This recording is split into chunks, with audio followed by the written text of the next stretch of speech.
जी बेटा, कैसे हैं आप सब लोग? अल्हम्दुलिल्लाह मैम। ओके, स्क्रीन शेयर हो गई है? Yes ma'am. अच्छा, ये रूटीन की बातें हो गई हैं। जब भी आप वीडियो की रिकॉर्डिंग सुनते होगे तो शुरू में यही बातें होती होंगी हर रिकॉर्डिंग में, ऐसा ही है ना? स्पेशली मेरी यस मैम। स्क्रीन शेयर होती होगी कि नहीं, आप लोग कैसे हैं, इस्लाम, दुआ, एटसेट्रा एटसेट्रा। एनीहाउ, तो आज हम पढ़ेंगे दो छोटे से टॉपिक हैं। ज़्यादा छोटे नहीं हैं, लेकिन मतलब कि कंपैरेटिवली हमने बहुत बड़े बड़े और डिटेल्ड टॉपिक्स पढ़े हुए हैं। तो आपकी कंटेंट्स में जो आउटलाइन है पीजीडी की, उसमें दो टॉपिक्स हैं। एक है ट्यूबराइजेशन से मुतालिक और दूसरा है सीड विगर क्या होती है और सीड विगर टेस्टिंग क्या चीज़ होती है। इनको आज हम कवर करेंगे और यही हमारा आज का भी लेक्चर होगा और ये लास्ट लेक्चर भी होगा about PGD. So let's start. पहले हम पढ़ेंगे ट्यूबराइजेशन के मुतालिक। कुछ बच्चे जिससे फेमिलियर होंगे, जिनकी बाय चांस टॉपिक असाइनमेंट इस पे आ गया होगा। कौन है? मेरे ख्याल है वर्दा, आप लोग हैं जिनकी जो टॉपिक था वो इस पे मिलता जुलता था। हाँ जी, बताएं जरा, किससे किससे मिलता जुलता है? मैम हमारे टॉपिक में था ट्यूबर स्टोरेज प्रोटीन। अच्छा, आपका ग्रुप नंबर कौन सा है? Group number 1। हाँ, उसमें ट्यूबर स्टोरेज प्रोटीन के बारे में है, लेकिन ट्यूबर फॉर्मेशन की भी किसी ने मुझे दिखाई थी कोई डायग्राम, किसी के थे इसमें भी। अब मुझे ग्रुप नहीं याद कि कौन सा, मुझे लगता है शायद वर्दा लोगों ने इस पे काम किया है। आई डोंट नो, चले ठीक है। बहरहाल हमने तो इसको ओवरऑल पढ़ना है। तो ट्यूबर्स एंड बल्ब्स जो हैं, हम जानते हैं कि ये स्टोरेज ऑर्गन्स के तौर पे काम करते हैं। बहुत सारे प्लांट्स में सबसे मशहूर मारूफ जो है वो पोटैटो हैं और यम है, जीरोसिलम है, एट्रीचॉक है। इनमें हम देखते हैं कि ये प्रोड्यूस करते हैं अंडरग्राउंड स्टेम, जो कि मॉडिफिकेशंस हैं, जिनको हम कहते हैं, और स्टेम मॉडिफिकेशन जिनको हम ट्यूबर्स के नाम से जानते हैं। And these are used to store the reserve food. Other plants such as sweet potato की अगर हम बात करें एंड बीट की, they produce root that are modified to store food reserves as well. और कुछ प्लांट ऐसे हैं जो कि बल्ब्स बनाते हैं, underground shoot apices surrounded by fleshy leaves, जो कि स्टोरेज का काम करती हैं, जिनमें हमारे पास एलियम और आयरिस और ट्यूलिपा की जो एग्जांपल्स हैं वो शामिल है। द पोटैटो को देखा जाए तो इस पे मतलब ये ऐसा प्लांट है कि जिस पे रिसर्च जो है वो बहुत ज़्यादा हुई है ट्यूबर्स को लेकर। तो ट्यूबराइजेशन का जो आज का हमारा टॉपिक है, इसमें भी आप देखेंगे मोस्ट ऑफ द एग्जांपल्स जो हैं वो पोटैटो पे ही बेस्ड करी होंगी, क्योंकि इस पे रिसर्च भी बहुत ज़्यादा, ऐसा नहीं है कि बाकियों पे नहीं हुई, लेकिन सबसे ज़्यादा इन्फॉर्मेशन जो हमारे पास available that is related to potato.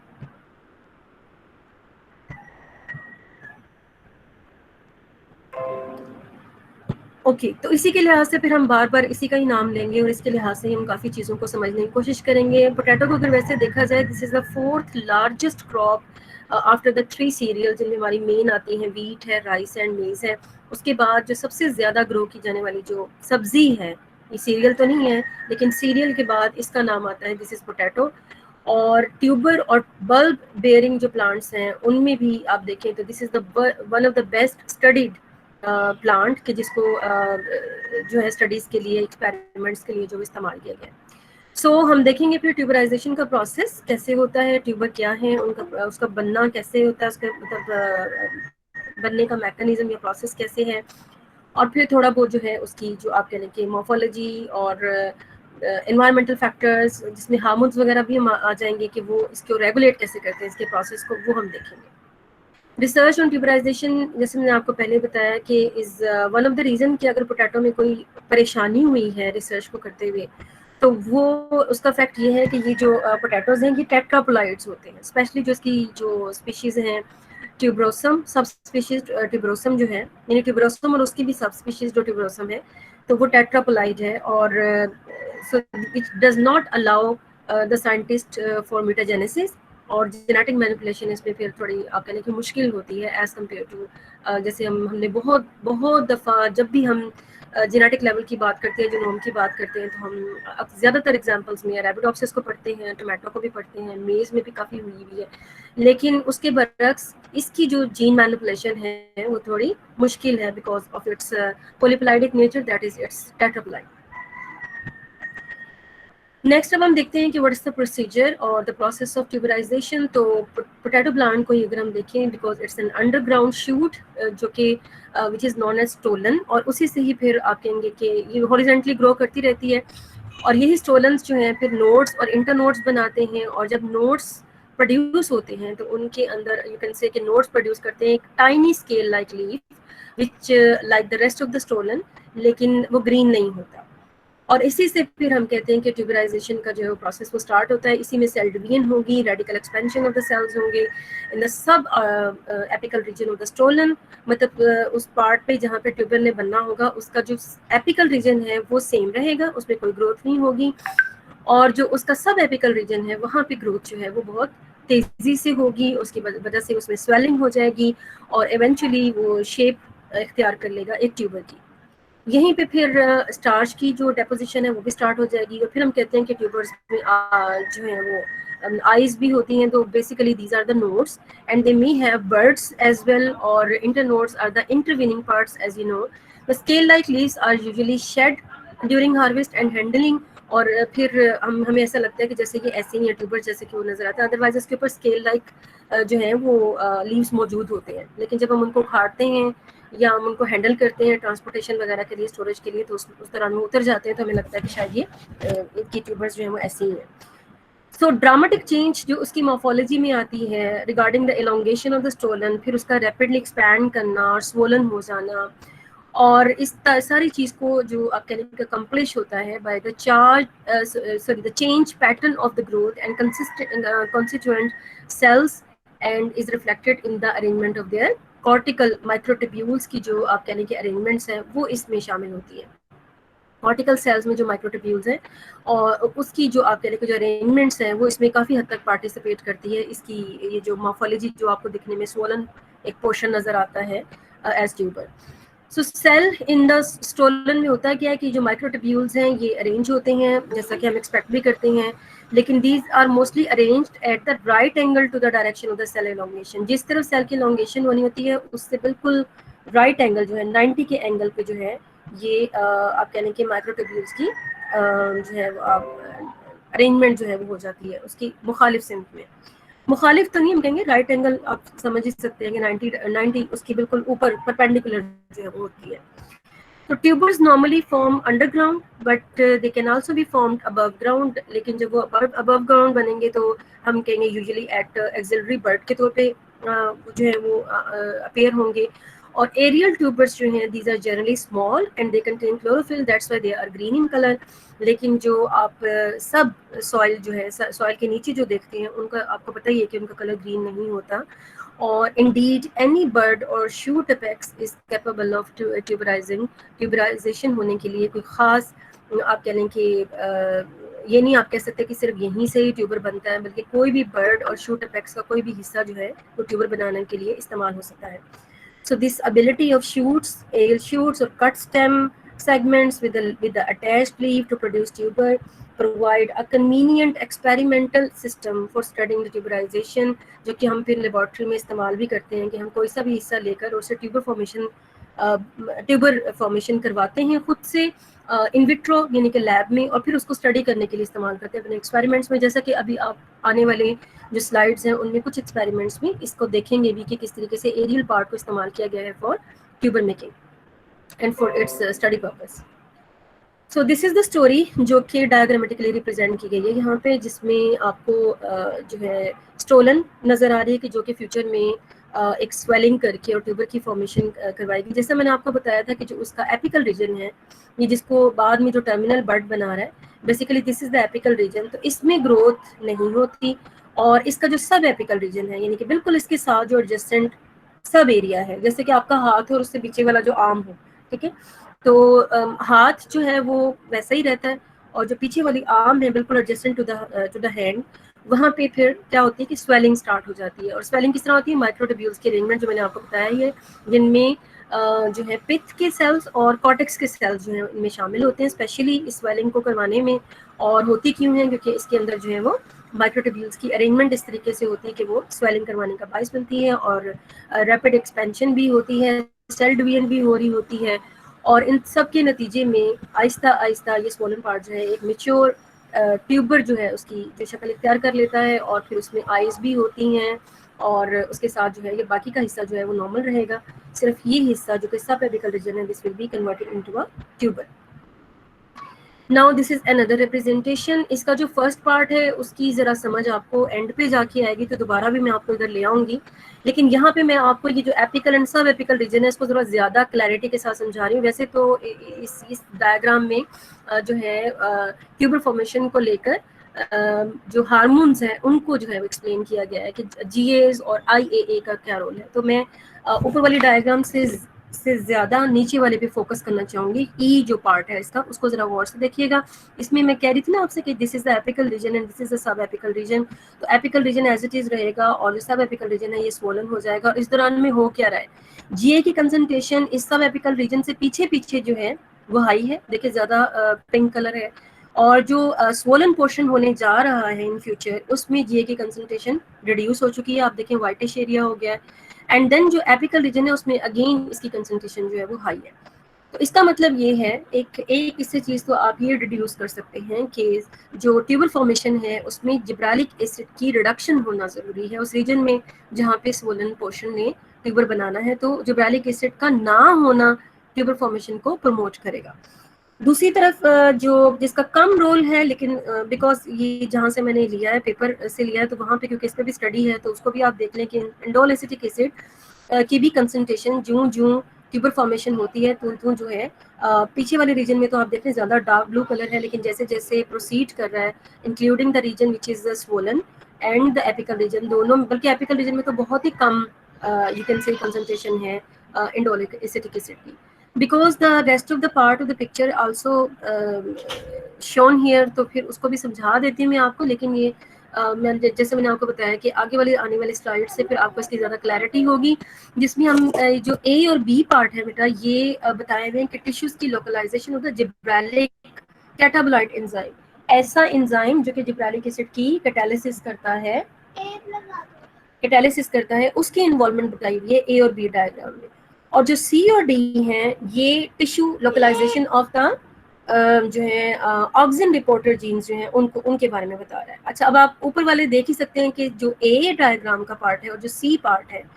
इसमें ये आप यूँ समझ लें कि जिसमें इंडक्शन नहीं हुई है ट्यूबर फॉर्मेशन की, और नीचे जो है B एंड D इन दोनों में ट्यूबर फॉर्मेशन की जो है वो इंडक्शन हुई हुई है। तो वहाँ पे आप कंसंट्रेशंस को आप देख लें, जैसा कि जो A डायग्राम है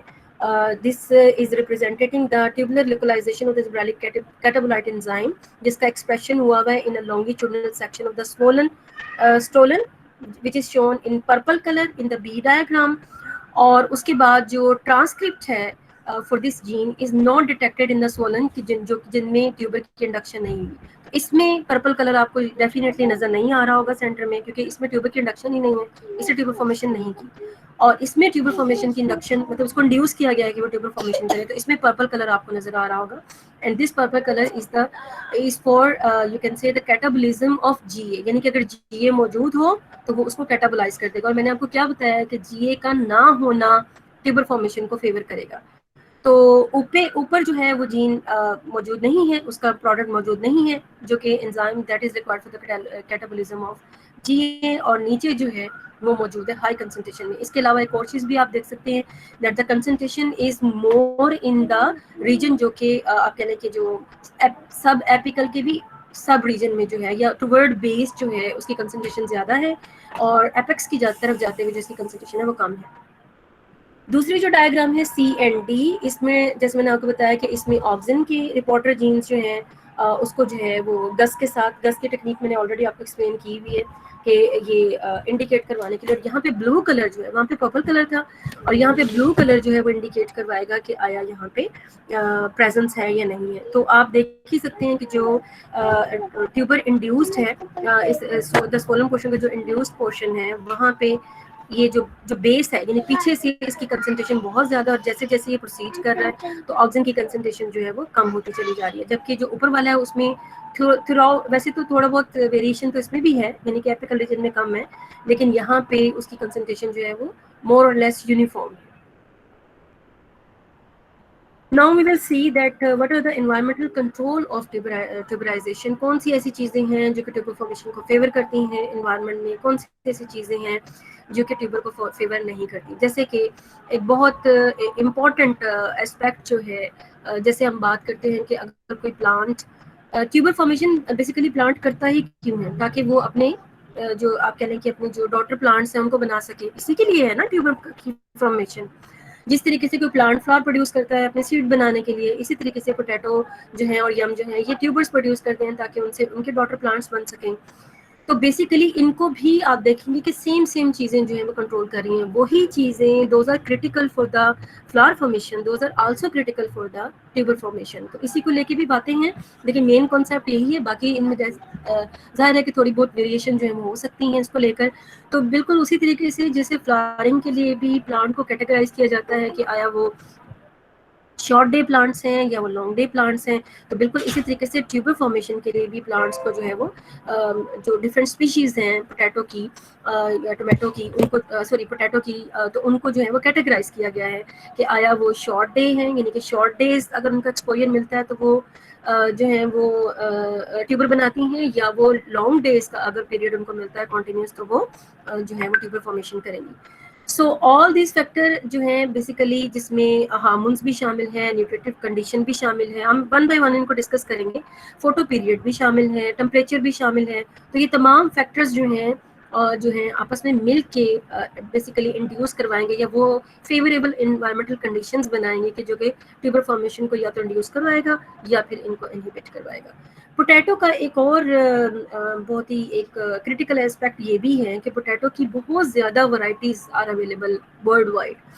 और ना सिर्फ ये वर्ल्ड वाइड अवेलेबल हैं बल्कि उनका जो क्रिटिकल फोटो पीरियड रिक्वायरमेंट है ना वो भी चेंज है. यानी कि दुनिया में पाए जाने वाले तमाम तरह की जो पोटैटो की वैरायटीज़ हैं वो सारी की सारी शॉर्ट डे नहीं है या वो सारी की सारी लॉन्ग डेज नहीं है, बल्कि उनमें वेरिएशन है. कुछ शॉर्ट डेज हैं और कुछ लॉन्ग डेज हैं. जैसा कि एग्जांपल है सोलेनम ट्यूबरोसम एंडीजीना. एंडीजीना जो ये सब स्पीशी है ये एंडीज में, जो कि एक इलाका है, माउंटेनियस इलाका है यूएसए का, वहाँ पे ये बहुत ज़्यादा कल्टीवेट की जाती है एंडीज में. And this crop is originated there, और इसकी जो रिक्वायरमेंट है ट्यूबराइजेशन के लिए वो शॉर्ट डेज है. और इसी तरीके से अगर हम देखें मैक्सिको के पोटैटो की स्पीशीज जो है डेमिसम जो है, इसकी रिक्वायरमेंट जो है वो शॉर्ट डे नहीं है बल्कि ये लॉन्ग डेज अगर इसको दें तो फिर ये ट्यूबर बनाता है. सो यूजुअली अगर हम दोनों को मतलब मिला के स्टडी को देखें तो usually a short day is required for the induction, लेकिन सक्सेशन जो है और शॉर्ट डेज जो है वो चाहिए होंगे. मतलब सक्सेसिव चेंजेस जो हैं आपने शॉर्ट डे पीरियड में जो है वो रखनी है, तो उससे फिर जो है इसमें इंडक्ट करवाएगा आप कहने के शॉर्ट डेज प्लांट में वो ट्यूबर को इंडक्ट करवाएगा. लेकिन ये कोई इतना बहुत ज़्यादा एक्यूरेट भी नहीं है कि उसकी कुछ ऐसी भी वैरायटीज़ आपको मिलेंगी जिनको कोई फ़र्क ही नहीं पड़ता कि आया वो शॉर्ट डेज हैं या वो लॉन्ग डेज हैं. मतलब जिस तरह टोमेटो प्लांट होता है, tomato is a day neutral, तो इसी तरह पोटैटो में ऐसी वैरायटीज़ भी पाई जाती हैं जो कि डे न्यूट्रल हैं. मतलब इनको फ़र्क ही नहीं पड़ता कि लॉन्ग डेज उसको मिल रहे हैं या शॉर्ट डेज मिल रहे हैं, उनमें ट्यूबर फॉर्मेशन हो ही जाती है. नाउ ये जो ट्यूबर फॉर्मेशन हो जाना इनका और इतनी वेरिएशन में होना, सो इससे हमें एक थोड़ी इंडिकेशन मिलती है कि इनके अंदर भी फाइटोक्रोम मीडिएटेड ये जो रिस्पॉन्सेज है ट्यूबर का formation, this is because of the phytochrome mediated response. और इसके अंदर जो फाइटोक्रोम की टाइप बी है दैट इज मोर इन्वॉल्व. और इसके अलावा दूसरे मेंबर्स भी काम करते हैं, लेकिन ज़्यादा जो रोल है वो फाइटोक्रोम बी का है. इसके अलावा exposure to non inductive long cycles जो है उनको देखा गया है that दिस इनहिबिट ट्यूबराइजेशन और and may promote the emergence of the stolon, बजाय इसके कि ट्यूबर बनाए. अगर लॉन्ग डेज की जो है वो दी जाती है, इसको आप कह लें कि लॉन्ग डेज अगर प्रोवाइड किए जाए जैसे कि एंटीजीना वैराइटीज़ में, तो उनमें देखा गया कि वो उनमें फिर जो है वो स्टोलन ही बनता रहता है, उनमें ट्यूबर नहीं बनता, क्योंकि मैंने आपको पहले ही बता दिया कि ये शॉर्ट डे रिक्वायरिंग प्लांट है. सो एंडीजीना की वैरायटीज़ को फिर कल्टीवेट किया गया टेम्परेट रीजन में, वर्ल्ड के टेम्परेट रीजन में, and they have been selected for tuberization in to the long days. कैसे उन्होंने किया कि the most of the potato varieties जो टेम्परेट रीजन में ग्रो करती हैं वो सब स्पीशीज़ जो है सब स्पीशीज़ ट्यूबरोसम से मिलती जुलती हैं. अब इनके साथ इन्होंने जो है वो मैनिपुलेशन करनी है कि किस तरीके से एक शॉर्ट डे स्पीशी को एक लॉन्ग डे में जो है वो कन्वर्ट करना है. और procedure as I told you कि जेनेटिक लेवल पे तो manipulation is not possible for potato plant, तो फिर दूसरे तरीके जो है वो इख्तियार किए जाएंगे, ठीक है, जिनमें मोस्टली ग्राफ्टिंग जो है वो इन्वॉल्व होगी। तो जो टेम्परेट रीजन की जो स्पीशीज़ हैं जो कि लॉन्ग डे थी, तो they will able to tuberize under the long periods. So these varieties जो एंटीजीना और ट्यूबरोसम है, इन दोनों varieties का क्रिटिकल पीरियड जो है, जो उनको रिक्वायर्ड है ट्यूबराइज होने के लिए, उनको फिर उनकी जो कंडीशंस हैं उनको देखा गया कि आया कौन सी कंडीशंस में कौन सी स्पीशीज जो है वो ज़्यादा फेवरेबल है, और फिर एक दूसरे से यूँ आप समझ लें कि एक की सियोन को लेके दूसरे के साथ कर देंगे, दूसरे के सियोन को लेके पहले के साथ जो है कर देंगे, और फिर इससे डिफरेंट एक्सपेरिमेंटेशन जो है वो होगी। सो नेवरदलेस शॉर्टनिंग ऑफ द जो फोटो पीरियड है, ये इंटेंसिफाई करता है इंडक्शन की ट्यूबरोसम वैरायटीज में, और इंक्रीज इन फोटो पीरियड जो है, this will increase the proportion of tuberosum की बात करें कि shortening of the photoperiod जो है वो इंटेंसिफाई करेगा induction of the tuberosum varieties की, and this increase the proportion of the biomass partition to tubers, जो कि किसकी वजह से हुआ है, जो हमने जो सब स्पीशी ली थी एंटीजीना, उसको हमने जानबूझकर ट्यूबरोसम जो कि लॉन्ग डे रिक्वायरिंग है उसके साथ आप समझ लें कि हमने उसको जो है वो ग्राफ्ट किया है। Now this is the picture, जो कि दो तरह के जो आप कहने के कंडीशंस हैं, non inducing long day and inducing short day जो है, एक ही प्लांट को लेकर, और उसको लॉन्ग डे, क्योंकि उसका जो नॉर्मल है वो ये है कि शॉर्ट डे में इंडक्शन होती है उनमें ट्यूबर की फॉर्मेशन की, लॉन्ग डे में नहीं होती। So in long days they grow above ground, तो जब लॉन्ग डेज होंगे तो वो ट्यूबर नहीं बनाएंगे बल्कि स्टोलन से ऐसी शूट बनाएंगे जो कि स्टोलन मतलब ऐसे अबव ग्राउंड जो है वो पोर्शन बनाएंगे, जो कि फिर ग्रीन हो जाएंगे और फिर आगे मूव करते रहेंगे, लेकिन ट्यूबर नहीं बनाएंगे। लेकिन जब शॉर्ट डेज होंगे तो in short days stolon stay underground, और उनके टिप पे वो स्वेल करेगी, और जो उनमें आप कह लें कि जो ट्यूबर फॉर्मेशन है वो होती रहेगी। और ये जो स्टडी है, दिस इज इन सोलनम डेमिसम, जो कि प्लांट है लॉन्ग डे का, और शॉर्ट डे भी हो सकता है, कंडीशन का दोनों का हो सकता है, ठीक है। तो लॉन्ग डे में उसने आप कह लें कि स्टोलन की पार्टीशनिंग बनाई है, ब्रांचिंग की, जो कि अबव द ग्राउंड ग्रो की, और शॉर्ट डे में उनमें इंडक्शन हुई ट्यूबर फॉर्मेशन की। दूसरा जो बड़ा फैक्टर है, अब हमने फाइटोक्रोम की हमने बात की है, तो फाइटोक्रोम के अलावा जो दूसरा फैक्टर है बड़ा, वो जिब्रेलिक एसिड का भी कहा जाता है कि जिब्रेलिक एसिड की जो डिप्लीशन है, this is induce the formation of tuber. So gibberellic acid को फिर फाइटोक्रोम के लेवल्स के साथ ही अगर हम मिलाएं, तो फाइटोक्रोम के लेवल्स किस तरीके से फिर मेंटेन होते हैं, अगर हम लॉन्ग डे प्लांट की बात करते हैं, शॉर्ट डे प्लांट की हम बात करते हैं, तो किस तरीके से ये इनमें मेंटेन होते हैं, और इनको कौन सी ऐसी चीज़ है जो कि इनके लेवल्स को मेंटेन करवाने के लिए जो है वो इम्पॉर्टेंट है। तो उन्होंने कहा कि दिस इज़ बिकॉज के एक प्रोटीन थी जो जिसको पोटैटो FHYBCDNA, इसको लेकर उन्होंने जो है इसको ट्रांसजेनिक बनाने की कोशिश की, और उसकी ओरिएंटेशन जो है वो डिफरेंट रखी। अगर आपने जेनेटिक्स पढ़ी हुई है तो माइट भी आप sense and anti sense orientation के बारे में जानते हो। सेंस जिसमें हम सेंस स्ट्रैंड में जो है वो इनकॉर्पोरेशन करते हैं, और एंटी सेंस जिसमें हम एंटी सेंस जो स्ट्रैंड है वहाँ पे इनकॉर्पोरेशन करते हैं। Then because of this change of orientation, एक ही जीन की आप यूँ समझ लें कि manipulation in the same DNA, लेकिन उसके डिफरेंट पार्ट में अलग अलग स्ट्रैंड में जो इनकी इनकॉर्पोरेशन करवा के तो उनको स्टडी किया जाता है। सो वन पॉसिबिलिटी जो इससे हमें मिली ऑफ द फाइटोक्रोम बी, वो कहते हैं कि हो सकता है कि फाइटोक्रोम बी इस तरीके से ट्यूबराइजेशन को कंट्रोल करता हो कि वो कोई इनहिबिटर प्रोड्यूस करता हो लॉन्ग डेज में।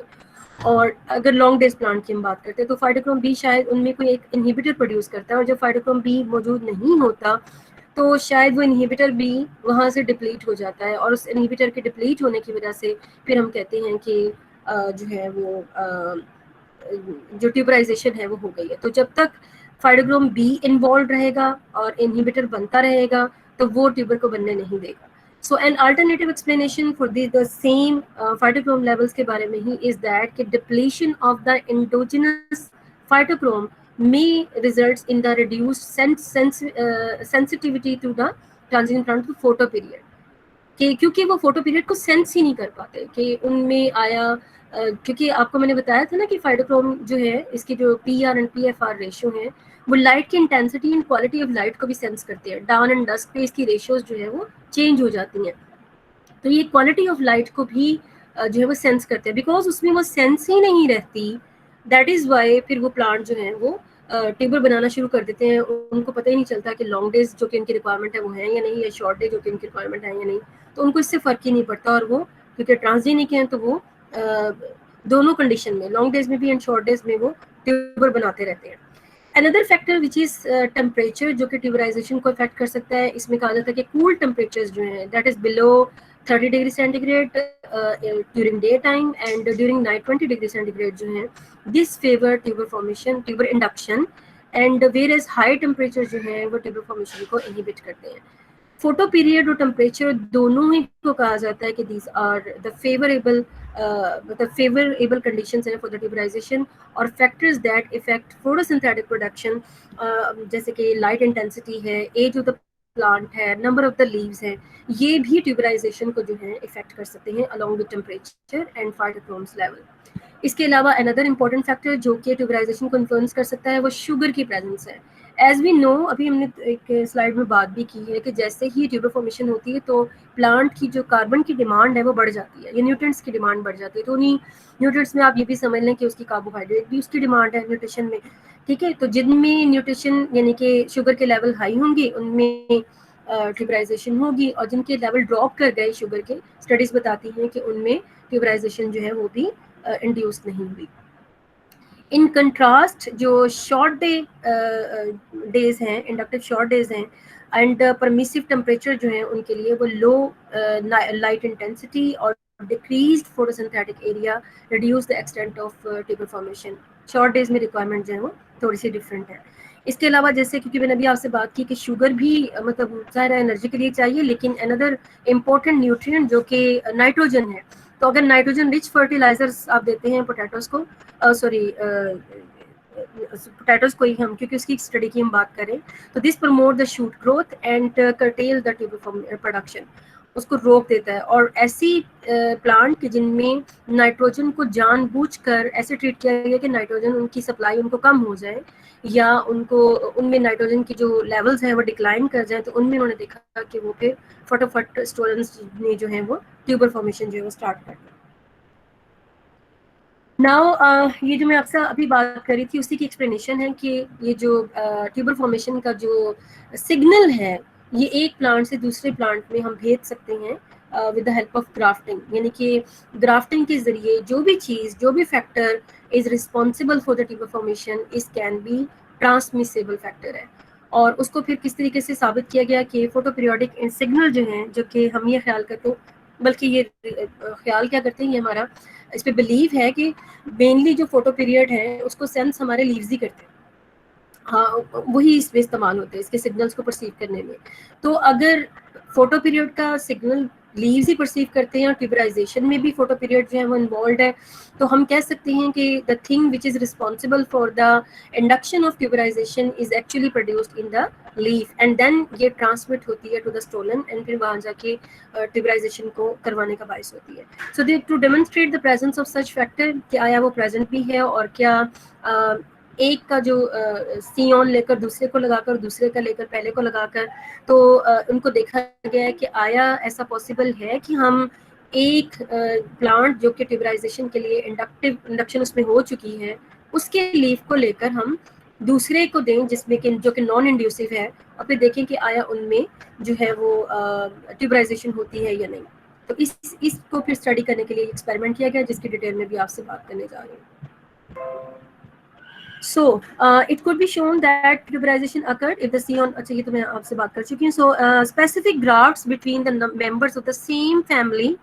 एक ही फैमिली के मेंबर्स के दरमियान में ग्राफ्टिंग की गई है, and this show that the factor that can move between an induced potato scion and a non-induced potato stalk, which are separated by a stem segment, और वो segment लिया गया था एग प्लांट से और टोमेटो से, और ये तमाम को अगर आप देखें तो एग प्लांट, टोमेटो, पोटैटो, ये सारे ही सोलेनेसी फैमिली से जो है वो बिलोंग करते हैं, ठीक है। अब हमने करना क्या है, हमने करना ये है कि हमने पोटैटो के प्लांट्स लेने हैं और उनको हमने इंड्यूस करवाना है ट्यूबराइजेशन से, और उनके फिर हमने सियोन लेने हैं, और उन सियोन को फिर हमने इस्तेमाल करना है डिफरेंट आप कह लें कि लॉन्ग डे और शॉर्ट डे प्लांट्स पे, और हमने देखना है कि आया उनमें जो है वो इंडक्शन होती है ट्यूबराइजेशन की या नहीं। इसके साथ साथ एक और चीज़ जो कि मैं आपसे शुरू में बात कर रही थी कि ट्यूबर की फॉर्मेशन प्लांट करता ही क्यों है, to form their daughter plants. तो उसके साथ साथ आप ये भी देखिएगा, इस चीज़ को भी ऑब्जर्व करिएगा कि जहाँ जहाँ ट्यूबराइजेशन को इंडक्ट करवाने का बाइस होगा ये सिग्नल, वहाँ वहाँ उन्हीं प्लांट्स में वो फ्लावरिंग करवाने का भी बाइस होगा। मतलब कि जो फ्लावरिंग प्लांट है उनमें फ्लावरिंग करवाने का बाइस होगा, और जो ट्यूबर बनाने वाले उनमें ट्यूबर बनाने का जो है वो बाइस होगा। तो जिसमें अगर कोई सिग्नल ट्यूबर बना सकता है तो वो same signal can form flowers in the flowering plant. अगर किसी में वो ट्यूबर नहीं फॉर्मेशन करवा सकता, मतलब अगर सिग्नल ऐसा है कि जो ट्यूबर फॉर्मेशन नहीं करवा सकता, तो उसी को जब हमने ऐसे प्लांट पे ग्राफ्ट किया कि जिसमें फ्लावरिंग हो सकती, तो वो फ्लावर बनाने में भी इस्तेमाल नहीं हुआ। ठीक है, तो इन दोनों से हमें, इस स्टडी से हमें पता चलता है कि ये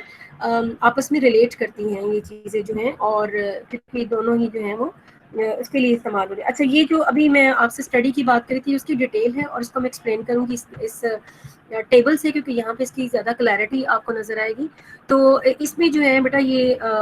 सियोन जो लिए गए हैं, सियोन डोनर जो कल्टीवार्स हैं, ये एक ही प्लांट है जो है, these are obtained from the tobacco plants. और टोबैको प्लांट्स की 3 तरह की जो आप कह लें कि जो वैरायटीज़ हैं, कल्टीवार्स जो हैं, उनको लिया गया है। एक है मैमथ, और एक है ज़ेंथी, और एक है सिल्वेस्ट्रिस। ठीक है, ये 3 तरह की जो आप कह लें कि कल्टीवार्स उनको लिया गया है, और इनके सियोन को इस्तेमाल किया जाएगा शॉर्ट डे प्लांट्स में एंड लॉन्ग डे प्लांट्स में। ऐसे प्लांट्स जो कि शॉर्ट डे हैं और फ्लावर कर सकते हैं, उनमें इनको देखा जाएगा कि सियोन का क्या रिस्पॉन्स है। ऐसे प्लांट जो कि शॉर्ट डेज हैं और ट्यूबराइजेशन करवा सकते हैं, उनमें ट्यूबराइजेशन का प्रोसेस देखा जाएगा। ऐसे जो कि फ्लावरिंग है लॉन्ग डे, और ऐसे जो कि ट्यूबराइजेशन कर सकते हैं लॉन्ग डे में, उनमें इनका जो है वो देखा जाएगा कि सियोन का जो है वो क्या है, इनके साथ ग्राफ्टिंग की जाएगी। अच्छा, अब इनमें से ये जो मेमथ है,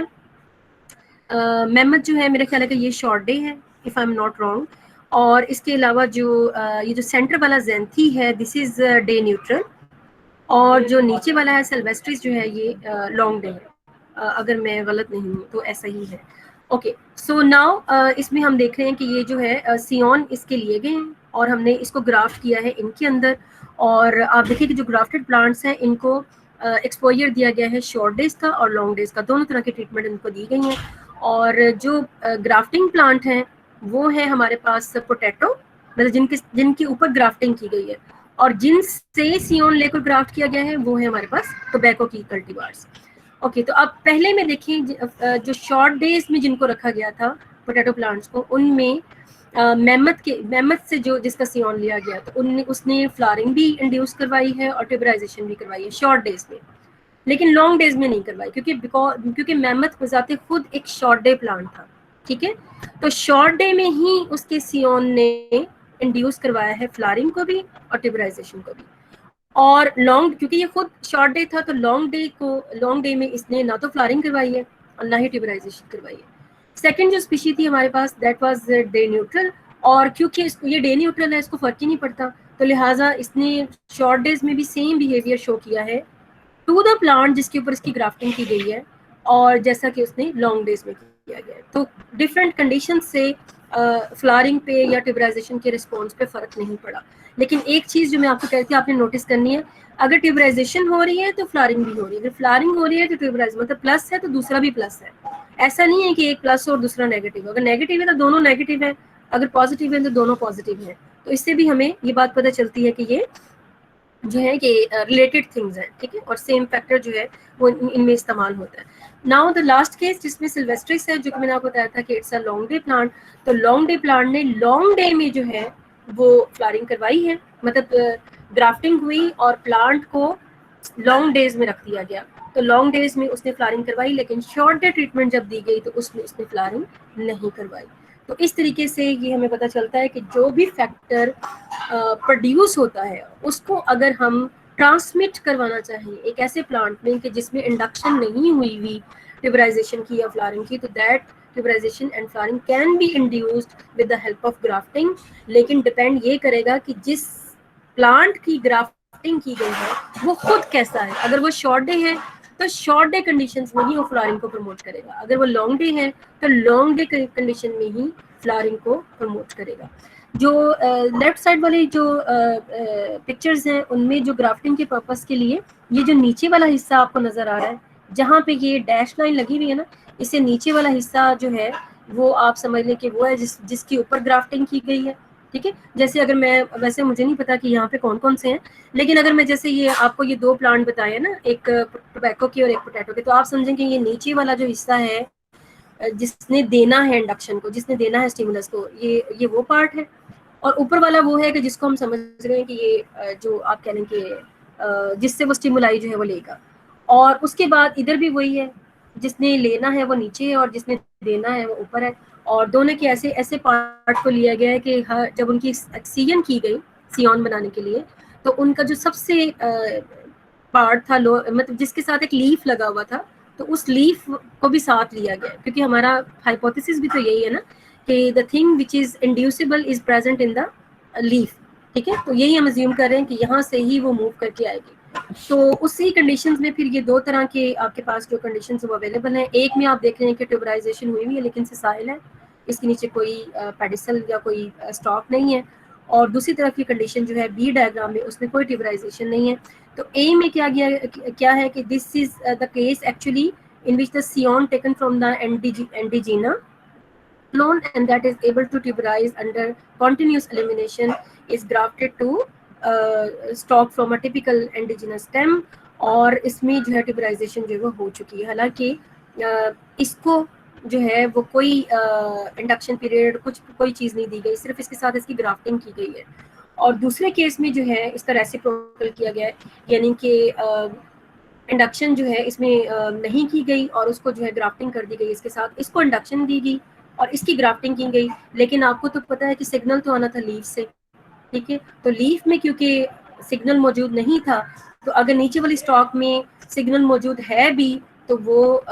यूटिलाइज नहीं कर रहा फॉर ट्यूबराइजेशन, ठीक है। तो ये इस तरीके से एक को पहले दूसरे कंडीशन के साथ और फिर उसके कंडीशन को चेंज करके दोनों तरीकों से देखा गया कि आया ग्राफ्टिंग के जरिए किस में जो है वो ट्यूबर फॉर्मेशन होती है। वो जिसके लीफ के अंदर, मतलब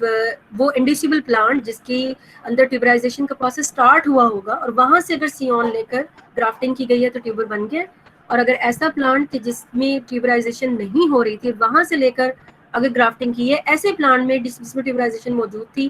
तो फिर जो है वो ट्यूबर नहीं बना। जी बेटा। मैम ये वाला रिपीट कर दें कि इंडक्शन किस में हुई है किस में नहीं। चेक हम इस पे कर रहे हैं, इस पे नीचे वाला जो पोर्शन, ये जो डैश लाइन है ना, इसके नीचे वाले पोर्शन में हम मतलब ये वो प्लांट पार्ट है कि जिसमें ऑलरेडी इंडक्शन नहीं है, ठीक है। और हम सपोज कर रहे हैं कि हम इंडक्शन करवाएंगे बाय ग्राफ्टिंग प्रोसीजर, और हमारा ये कि जो इंड्यूसिंग फैक्टर है this is available in the leaf, और लीफ से वो ट्रेवल करके जाएगा और वो करवाएगा। तो ये जो ऊपर वाला पोर्शन है ये एक ऐसे प्लांट से लिया गया है कि जिसमें ट्यूबराइजेशन हुई हुई है, ठीक है, हुई हुई थी, उसका सियॉन लिया गया, उसका पार्ट लिया गया लीफ के साथ। ये वाला हिस्सा, ऊपर वाला जितना भी हिस्सा जो थोड़ा सा लाइट जो आप कहने के शेड का है, ये नीचे वाला थोड़ा डार्क है, थोड़ा लाइट है, ये डैश लाइन से ऊपर वाला हिस्सा।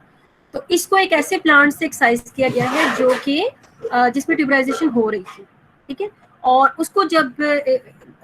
नीचे वाले पार्ट के साथ जो है दूसरे किसी प्लांट के साथ जिसमें इंड्यूस नहीं हुई थी ट्यूबराइजेशन, उसके साथ इसको ग्राफ्ट किया गया, तो ट्यूबराइजेशन जो है वो इसमें भी इंड्यूस हो गई। हालांकि इनको वो कंडीशन प्रोवाइड नहीं की गई थी कि जो ट्यूबराइजेशन के लिए रिक्वायर्ड है, सिर्फ इस ग्राफ्टिंग की वजह से इसमें ट्यूबराइजेशन जो है वो स्टार्ट हो गई। दूसरे केस में मैंने आपको बताया है कि ये प्लांट उसका रिवाइस वर्सा, यानी इसका बिल्कुल उलट है कि इस प्लांट को इस हिस्से को वहां से लिया गया है कि जिसमें ट्यूबराइजेशन नहीं थी, और नीचे वाला जो पार्ट है वो ऐसे प्लांट का लिया गया है, क्योंकि प्लांट पूरा नहीं है, उसका सिर्फ पार्ट लिया गया है, तो ऐसे प्लांट का लिया गया है कि जिसमें ट्यूबराइजेशन हो रही थी, लेकिन इवन देन कि ये हिस्सा ट्यूबराइजेशन पहले इन्वॉल्व वाले प्लांट में था, लेकिन क्योंकि अब उसका लीफ कट गया ना, उसका एक हिस्सा कट गया कि जो कि सिग्नल प्रोवाइड कर रहा था ट्यूबराइजेशन के लिए, और अब उसको एक ऐसे लीफ के साथ ग्राफ्ट कर दिया गया कि जिसमें सिग्नल मौजूद ही नहीं है, वो खुद बजाते खुद एक ऐसे प्लांट का हिस्सा है जो कि ट्यूबराइजेशन नहीं करवा रहा। तो दैट इज वाई इसमें फिर जो है वो ट्यूबर फॉर्मेशन नहीं हुई और इसमें ट्यूबर फॉर्मेशन हो गई। Is it clear Rida now? Yes ma'am. Okay. और इसको जो है इस्तेमाल जो है ये प्लांट ग्राफ्टिंग के लिए ये एंडीजीना स्पीशी जो है क्लोन्स हैं उनको इस्तेमाल किया गया है, और जानबूझ को उनका इन दोनों का ट्रीटमेंट सेम है, मतलब दोनों का जो एनवायरमेंटल कंडीशन है वो सेम है कि इनको इंडक्शन ग्राफ्टिंग करने के बाद में 20 आवर्स के लिए फोटो पीरियड दिया गया है, 20 आवर्स के लिए, और ये 20 आवर्स का फोटो पीरियड 12 डेज के लिए, मतलब सेम ट्रीटमेंट दोनों को दी गई है। और ये पहले वाले में जो है वो इंड्यूस हो गया फीवर, जबकि दूसरे वाले को भी सेम ट्रीटमेंट दी गई है, 20 आवर्स की ही फोटो पीरियड दिया गया है 12 डेज के लिए, ग्राफ्टिंग भी की गई है, लेकिन इसमें ट्यूबर फॉर्मेशन नहीं हुई। Now what are the hormones जो कि ट्यूबर की रेगुलेशन में इस्तेमाल होते हैं, तो उसके लिए बहुत सारे जो है आप कह लें कि इस पर बहुत ज़्यादा फोकस किया गया, लेकिन कोई भी क्लैरिटी के साथ हमें कोई चीज़ नहीं मिली जो कि ट्रांसमिटेबल है। और ख्याल किया जाता है कि जो भी प्रोड्यूस होता है वो मोबाइल इन नेचर है। जैसे फ्लावर की इंडक्शन में हम कहते हैं कि फ्लोरिजिन इट्स अ हाइपोथेटिकल एक जो है वो हार्मोन है जो कि इंड्यूस करता है फ्लावरिंग को। तो इसी तरीके से कहा कि जो भी factor which is responsible for this graft transmissible, ये मोबाइल इन नेचर है, फ्लोएम के जरिए ये ट्रांसफ़र होता है। और फिर बहुत सारी स्टडीज़ भी की गई और चेक करने की कोशिश की कि कौन सा किस हार्मोन का लेवल जो है वो अप डाउन होता है जब ये ट्रांजिशन होती है स्टोलन की ट्यूबर फॉर्मेशन के लिए। और फिर एक्सोजिनसली फिर जैसे कि डाउट्स में हमारे पास साइटोकाइनिन भी है, क्योंकि ट्यूबर फॉर्मेशन हो रही है, सेल डिवीजन हो रही है, तो साइटोकाइनिन का रोल भी हो सकता है। इसमें जो है इसको रोकने के लिए एफसीजिक एसिड का भी रोल हो सकता है। और अभी मैंने आपको वैसे शुरू में बता भी दिया है कि जिब्रेलिन के कम लेवल्स जो है वो रिक्वायर्ड हैं, तो उसका भी रोल है, मेनली उसी का रोल है। और फिर ऑक्सिन को भी किसी हद तक डिस्कस किया गया, तो उन्हीं के बारे में हमने बात करनी है। तो पहले हम मेन फोकस रखेंगे अपना जिब्रेलिन पे, क्योंकि एज आई टोल्ड यू कि इस पे ही ज़्यादा स्टडीज़ हैं और इसी को ही मेन रिस्पॉन्सिबल कहा जाता है ट्यूबर फॉर्मेशन के लिए। लेकिन दूसरों के बारे में भी हम बात करेंगे, लेकिन थोड़ी थोड़ी ज़्यादा डिटेल जो है वो जिब्रेलिन के बारे में। So gibberellin alone को समझा जाता है is the hormone which have been shown to have the definitive effect, और कैसे कि इसकी रेट, इसका जो कंसंट्रेशन है उसका कम हो जाना जो है वो ट्यूबराइजेशन को प्रमोट करेगा, और इसका हाई कंसंट्रेशन जो है वो आप कहने के स्टोलन ग्रोथ को प्रमोट करेंगी और ट्यूबराइजेशन को इनहिबिट करेंगी, यानी वेजिटेटिव ग्रोथ को प्रमोट करेगी और ट्यूबराइजेशन को जो है वो इनहिबिट करेंगी। सो ये जो कंक्लूजन है ये फिर काफ़ी सारे एक्सपेरिमेंट से हमें जो है वो मिलता है, जो इंडिकेट करवाता है कि रिड्यूस्ड जिब्रेलिक एसिड के कंटेंट जो हैं या जीए लाइक एक्टिविटी जो है under the conditions that promote tuberization, और कन्वर्सली जो इसका उल्ट है increase GA content under the condition that inhibit tuberization. जैसा कि लॉन्ग डेज में भी इसको देखा गया है कि high temperature and low irradiance and और हाई नाइट्रोजन एप्लीकेशन जो है ये सारी की सारी जो है लॉन्ग डेज का एक्सपोजर और हाई टेम्परेचर का एक्सपोजर और लो इरेडियंस जो है, कम लाइट इंटेंसिटी होना और nitrogen application along with the high concentration of gibberellic acid, ये अगर आप चीज़ें देखिए नाइट्रोजन की एप्लीकेशन, लो इरेडियंस और जो है हाई टेम्परेचर, तो ये इस पे भी असरअंदाज होता है जीए कंटेंट पे भी। तो ज़्यादा जीए की कंसंट्रेशन जो है वो बेसिकली इनहिबिट करती है along with all this factor, जिसमें हाई टेम्परेचर, लो रेडियंस और नाइट्रोजन एप्लीकेशन आती है, कि ये भी इसके ट्यूबराइजेशन के प्रोसेस को जो है वो स्लो करते हैं या इनहिबिट करते हैं। सो इनहिबिटर्स फिर जो जिब्रेलिक एसिड के होंगे, अगर ऐसा है तो फिर अगर हम इनहिबिटर्स इस्तेमाल कर लें जिब्रेलिक एसिड की प्रोडक्शन के या प्रोडक्शन के बाद उसको ख़त्म करने वाले कुछ केमिकल्स इस्तेमाल कर लें, जैसे कि इस्तेमाल किया है ट्रिपल सी और एक्रिल मिडोल का इस्तेमाल किया गया, और फिर उसको देखा गया कि अगर जिब्रेलिक एसिड इस केमिकल के ज़रिए ख़त्म कर दिया जाए या उसकी बायोसिंथेसिस को रोक दिया जाए तो क्या ट्यूबर फॉर्मेशन जो है वो प्रमोट होती है। तो ऐसा ही देखा गया कि प्लांट्स को जब ट्रिपल सी या एक्रीमिडोल के साथ ट्रीट किया गया तो उनमें देखा गया कि उन्होंने लॉन्ग डेज के अंदर भी जो है वो ट्यूबर फॉर्मेशन जो है वो कर दी। हालांकि लॉन्ग डेज जो है वो ट्यूबर फॉर्मेशन के लिए अच्छा नहीं समझा जाता overall. Similarly dwarf mutant of tuberosum और एंटीजीना स्पीशीज जो है इसमें देखा गया, ट्यूबरोसम की ही स्पीशी है, सब स्पीशी है एंटीजीना, तो उसको देखा गया है कि इसका जो म्यूटेंट है it has a particular block in the GA biosynthesis and is able to tuberize in the long days। और इसके म्यूटेंट को जब देखा गया तो वो भी लॉन्ग डेज में ट्यूबराइज करने के काबिल था। फर्क क्या पड़ा था कि इसके अंदर जो GA की बायोसिंथेसिस थी वो पार्शली ब्लॉक हो गई थी। So these data indicate the gibberellins and day length perception by the photochromes, के दोनों आपस में इंटरेक्ट करते हैं और ये दोनों ही कंट्रोल करते हैं ट्यूबराइजेशन को, और जीए के लेवल को ये बेसिकली रिड्यूस करते हैं, जो कि फिर आप कह लें कि एक डिमांड है ट्यूबर फॉर्मेशन की शॉर्ट डेज में। तो शॉर्ट डेज में एक्चुअली जीए के ही लेवल को मेंटेन किया जा रहा होता है, और लॉन्ग डे में एक्चुअली जीए जो है वो आप समझ लें कि इन प्लांट्स में आउट ऑफ कंट्रोल हो जाता है, दैट इज वाई फिर उनमें ट्यूबर फॉर्मेशन नहीं होती। So this relationship between the GA content and inductive day length for tuberization was elegantly confirmed by expressing GA20 oxidase। और अगर आपको याद हो तो GA20 oxidase जीन जो है ये प्रोडक्शन बायोसिंथेसिस के लिए इस्तेमाल होता है। पहले भी मैंने आपको इसको एक्सप्लेन करवाया हुआ है, जब एक और जगह GA20 ऑक्सीडेज जो है वो इस्तेमाल हुआ था, तो मैंने आपको बताया था कि ये दोबारा से रिकॉल करवाया था सारा। तो इसी को सेंस और एंटी सेंस ओरिएंटेशन में और पोटैटो प्लांट्स के ट्रांसजेनिक बनाकर, मतलब एक में सेंस स्टैंड में इसको इस्तेमाल किया गया और दूसरे में एंटी सेंस स्टैंड में इसकी मैनिपुलेशन की गई, और उससे फिर देखा गया कि उससे क्या फ़र्क पड़ा प्लांट के ऊपर। तो फिर जब उसको सेंस ओरिएंटेशन में किया गया तो उन्होंने देखा कि वो जीन को ओवर एक्सप्रेस करवा रहा था, और जीए ऑक्सीडेज को ओवर एक्सप्रेस करवाया उसने, and this cause the transgenic plant to require a greater number of inductive short period to tuberize. तो उनमें ट्यूबराइजेशन तो हो गई, लेकिन उनको जो इंडक्टिव पीरियड थे ना शॉर्ट डेज के, वो ज़्यादा रिक्वायर्ड हुए, जितना कि नॉर्मल से भी ज़्यादा। और उसी के बरक्स जब उन्होंने एंटी सेंस ओरिएंटेशन में इसको इस्तेमाल किया, इसी जीन की मैनिपुलेशन की, तो उन्होंने लिखा कि जीए के जो कंटेंट थे शूट अपेक्स में और फर्स्ट लीव में, वो फिर उन्होंने कहा कि ये उनमें शॉर्टर स्टेम्स बनी, और they required lessen number of inductive short days, और उनमें tuberization as compare to sense orientation वाले केस से उनमें less number of inductive period जो है उनको रिक्वायर्ड हुए। इसी तरीके से ट्यूबर यील्ड, जिसको हम कहते हैं कि उसके अंदर कार्बोहाइड्रेट कितने जाके जो है वो ट्यूबर यील्ड होगी ना, कि कितने कार्बोहाइड्रेट जो है वहाँ पे जाके रिजर्व हुए। सो this also increased in the anti sense line, कि जिसको लेस रिक्वायरमेंट थी शॉर्ट डेज की, वहाँ पे ट्यूबर यील्ड भी ज़्यादा देखी गई, and the long days as compared to, but not in under the long days. We suggest that factor other than GA concentrations are also involved। अब उनमें देखना है कि वो कौन से हैं, जैसे मैंने आपको पहले ही कुछ का जो है वो बताया हुआ है, जिनमें मैंने आपको शुगर का भी बताया हुआ है। तो अभी जो हम नेक्स्ट ये जो 3-4 लाइन्स हैं, दीज आर रिगार्डिंग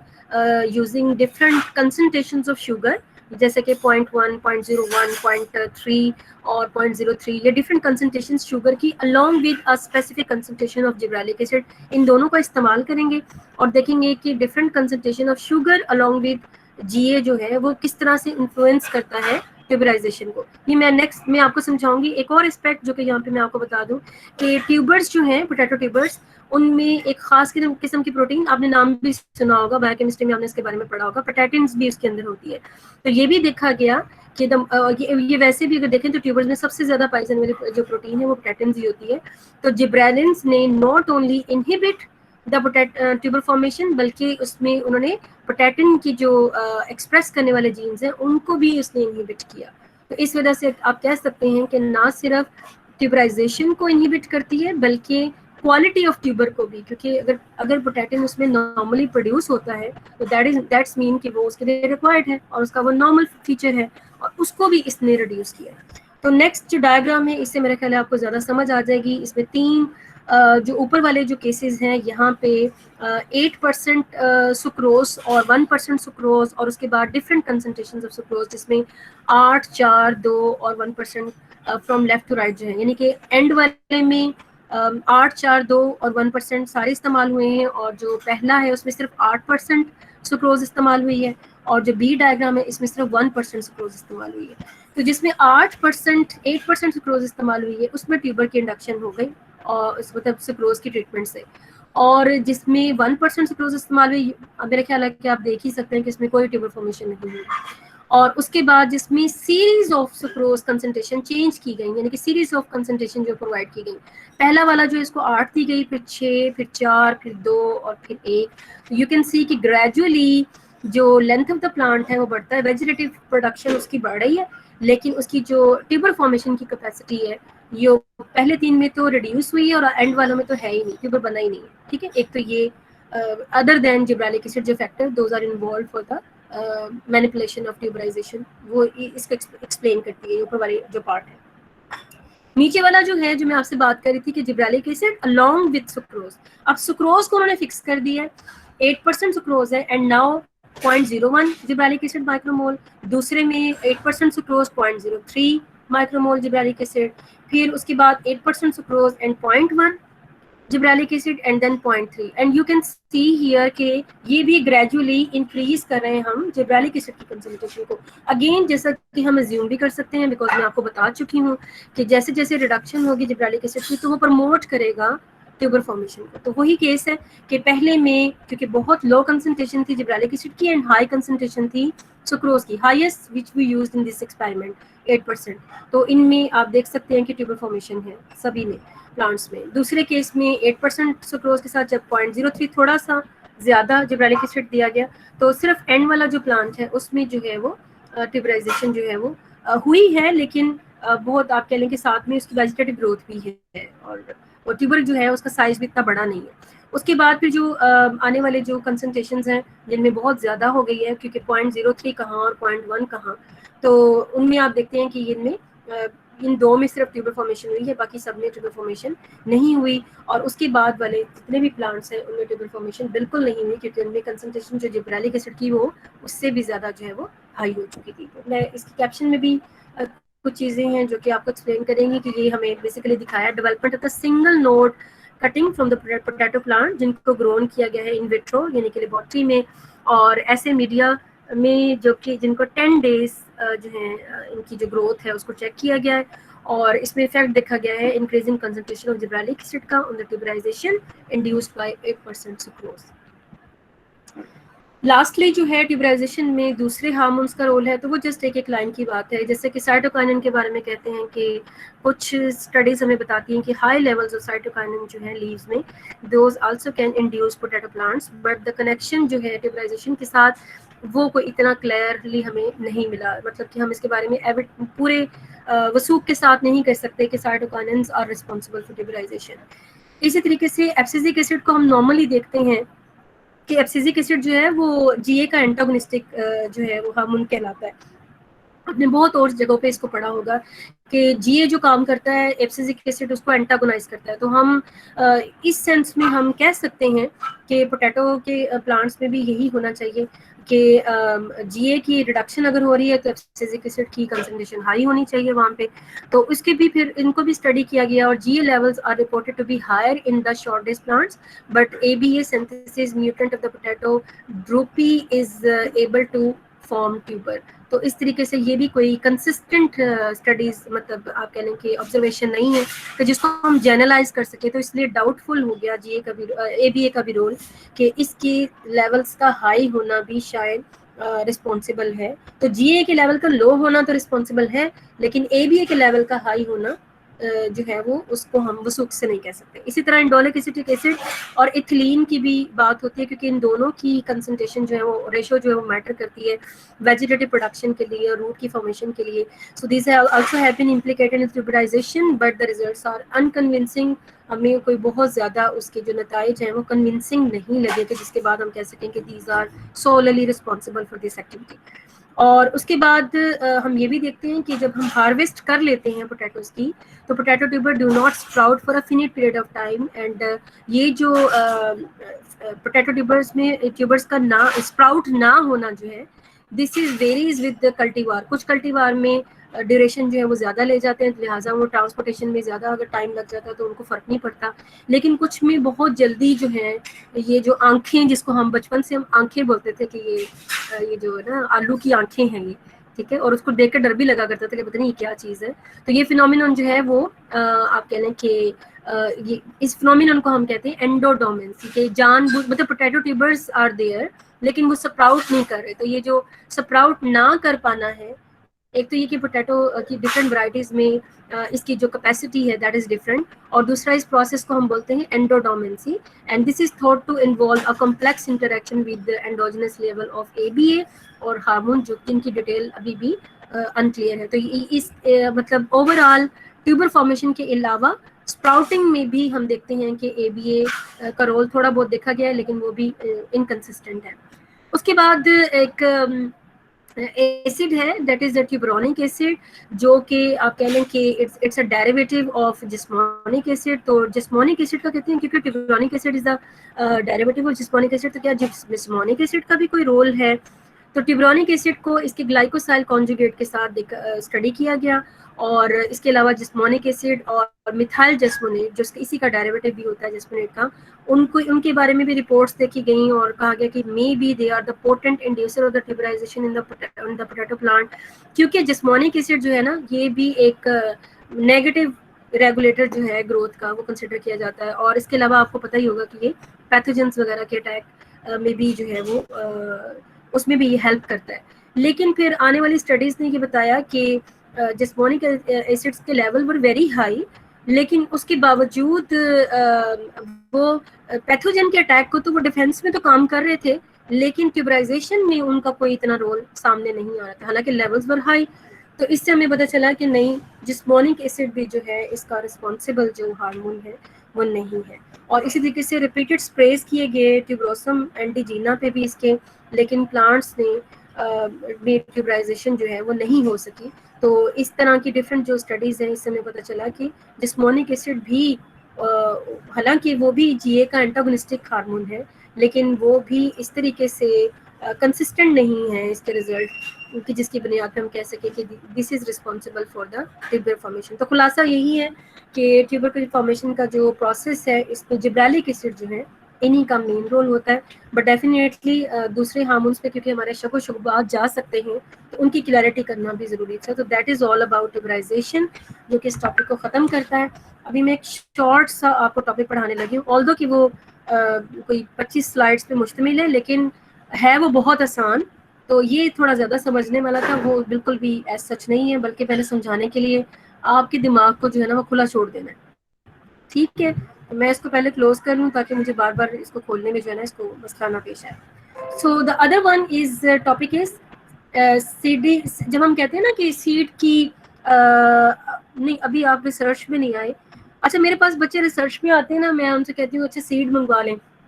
वो डिफरेंट इंस्टीट्यूट्स को खत लिख देते हैं कि जी हमें सीड चाहिए, सीड चाहिए, सीड आ भी जाते हैं। एंड सम टाइम जब उन सीड्स को हम सो करते हैं, सम टाइम मैं इसलिए कह रही हूँ कि ऐसा ज़रूरी नहीं कि हर दफ़ा ही ऐसा हो, तो उनको जब हम सो करते हैं तो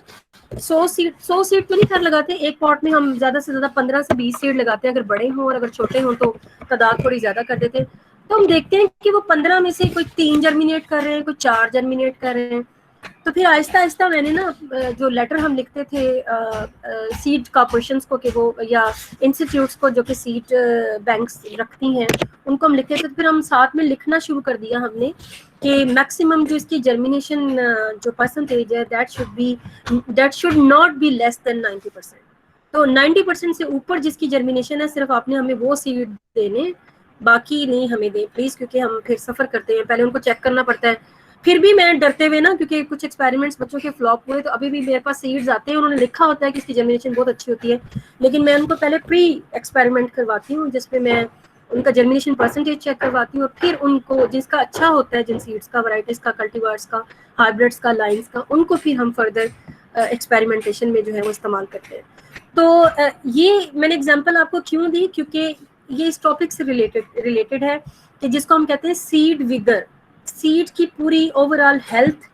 क्या होती है, और फिर इस विगर को आप टेस्ट किस तरीके से कर सकते हैं, जिसमें से एक एग्जांपल मैंने आपको जर्मिनेशन परसेंटेज की दी है कि जर्मिनेशन परसेंटेज के जरिए आप किसी सीड की विगर की जो है वो अंदाज़ा लगा सकते हैं। अभी मैंने अंदाज़ा का वर्ड क्यों यूज़ किया है, क्योंकि सम टाइम मेरे ही एक्सपेरिमेंट्स में, बच्चों के एक्सपेरिमेंट्स में ऐसा भी हुआ है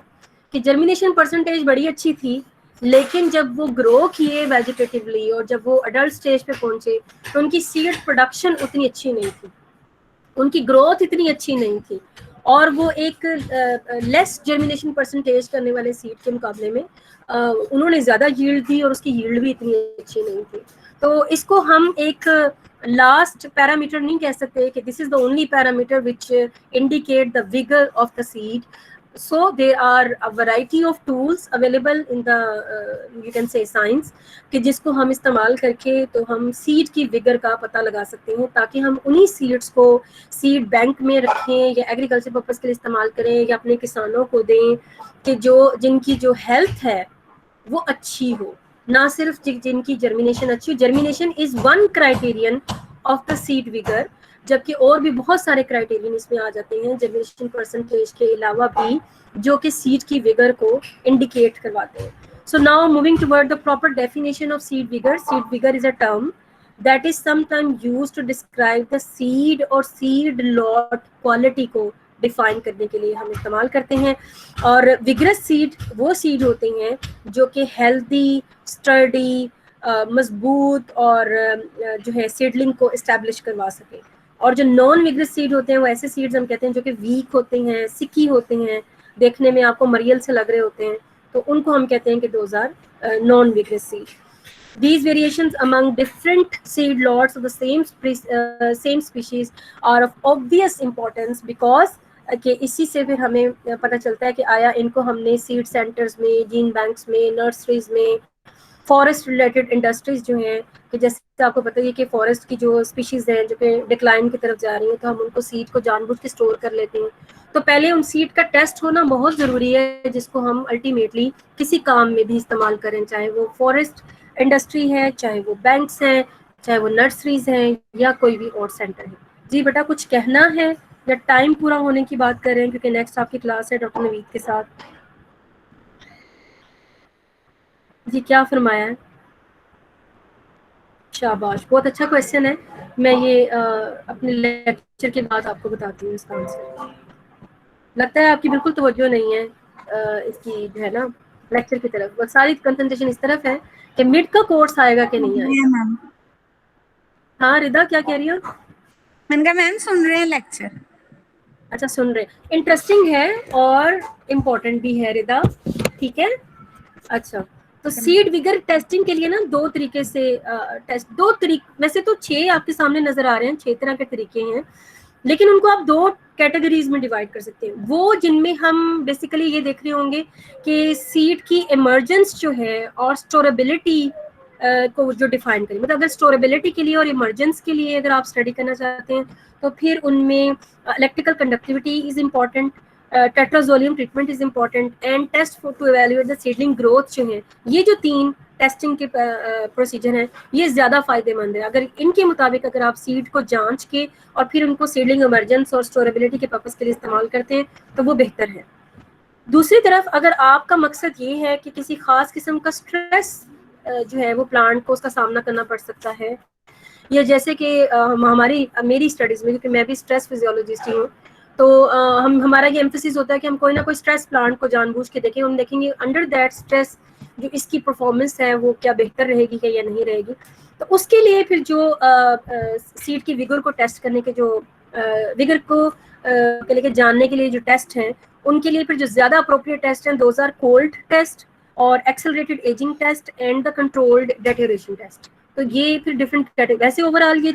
6 के 6 इस्तेमाल कर सकते हैं हम सीड की विगर को जानने के लिए, लेकिन अगर इमरजेंस एंड स्टोरेबिलिटी इज रिक्वायर्ड तो ऊपर वाले 3 टेस्ट मोर इम्पोर्टेंट. और अगर सीडलिंग की टॉलरेंस जो है सीड की, कि आने वाला जो वो प्लांट बनाए उसकी टॉलरेंस अच्छी हो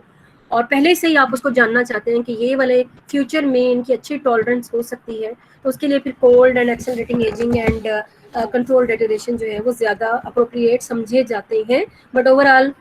6 की अपनी अपनी इंपॉर्टेंस है और अपनी अपनी जो है वो आप कह लें कि इसकी लिमिटेशंस हैं. इसके आगे बेटा थोड़ी सी जो है वो सीड टेस्टिंग, विगर टेस्टिंग की जो है हिस्ट्री के बारे में बताया हुआ है. जैसे कि 1960s में जो एवोल्यूशन है सीड विगर के नॉलेज की, वो वर्ल्ड वाइड उसको जो है वो इसकी इंपॉर्टेंस जो है वो देखी गई, क्योंकि हर मेथड जो मैंने आपको 6 के 6 बताए हैं, हर मेथड कोई एक तरीके से ज़्यादा मुफीद होगा और किसी दूसरे काम के लिए वो इतना मुफीद नहीं होगा. तो ये आपको पहले से प्री डिसाइड करना पड़ेगा कि आप किसी फॉरेस्ट की सीड को ट्रीट कर रहे हैं या किसी क्रॉप प्लांट को ट्रीट कर रहे हैं, या आप किसी सेज या ग्रासेस को जो है वो उनकी सीड के बारे में आप बात करने जा रहे हैं. फिर उसी हिसाब से हर टेस्ट की जो सेंसिटिविटी है, एफिशिएंसी है और पॉसिबिलिटी ऑफ स्टैंडर्डाइजेशन जो है वो फिर मैटर करेगी, क्योंकि वो हर एक की डिफरेंट होगी. तो मैं बहुत ज़्यादा टाइम इस पर नहीं दूंगी. इनमें से कुछ टेस्ट आप देखेंगे कि जो कि स्पेसिफिक हो जाएंगे विद द प्लांट. जैसे पी प्लांट के लिए देखा गया है कि इलेक्ट्रिकल कंडक्टिविटी टेस्ट जो है वो ज़्यादातर पी प्लांट्स के लिए इन्हीं को समझा जाता है कि इसके लिए ये बेस्ट है. और इसी तरह सोयाबीन के प्लांट्स के लिए भी कहा जाता है कि जो इलेक्ट्रिकल कंडक्टिविटी टेस्ट है ना, ये ज़्यादा अच्छा है इसकी जांच पड़ताल करने के लिए। इसी तरीके से जो एक्सेलरेटेड एजिंग टेस्ट है वो सोयाबीन के लिए वो भी इस्तेमाल किया जा सकता है इसके पैरेलल।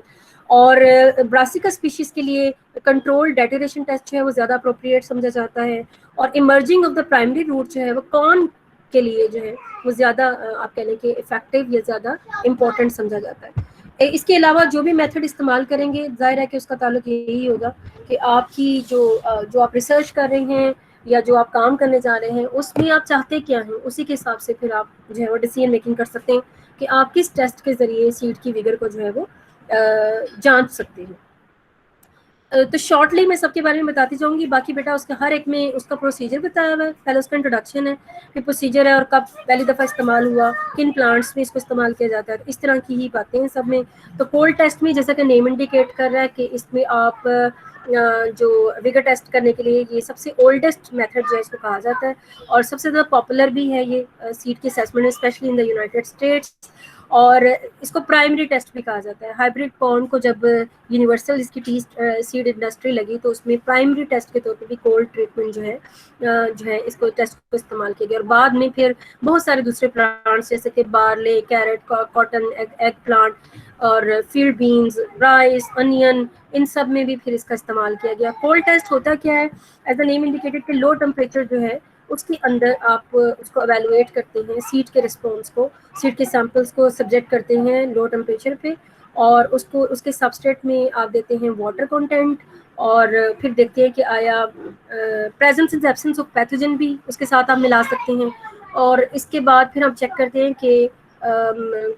कौन सी जो स्ट्रेस है वो प्रिवेल करे। जैसे कि सब ऑप्टिमल अगर टेम्परेचर फेवर कर रहे हैं, लीकेज सब ऑप्टिमल जो टेम्परेचर होता है ना उसमें लीकेज जो है वो फेवर हो रही होती है। लीकेज से क्या मुराद है, लीकेज से मुराद ये है कि जो मेम्ब्रेन है ना उसकी पोलराइजेशन डिस्टर्ब हो जाती है और उसमें से, क्योंकि मेम्ब्रेन को आप जानते हैं सेमी परमेएबल होती है वो, तो प्लाज्मा मेम्ब्रेन की मैं बात करी और वैसे भी बाकी मेम्ब्रेन्स भी सेमी परमेएबल भी होती हैं जो कि ऑर्गेनल की होती हैं, तो उनमें से लीकेज होना नहीं चाहिए। जब हम कहते हैं ना कि वो लीक कर रही है या उसमें लीकेज बढ़ गई है, दैट मीन्स कि वो अपनी सेमी परमेबिलिटी को लूज कर रही है और उन प्रोटीन्स, उन मालिक्यूल्स की भी ट्रांसपोर्टेशन अपने अक्रॉस द मेम्ब्रेन करवा रही है कि जिनकी पहले पॉसिबल नहीं थी।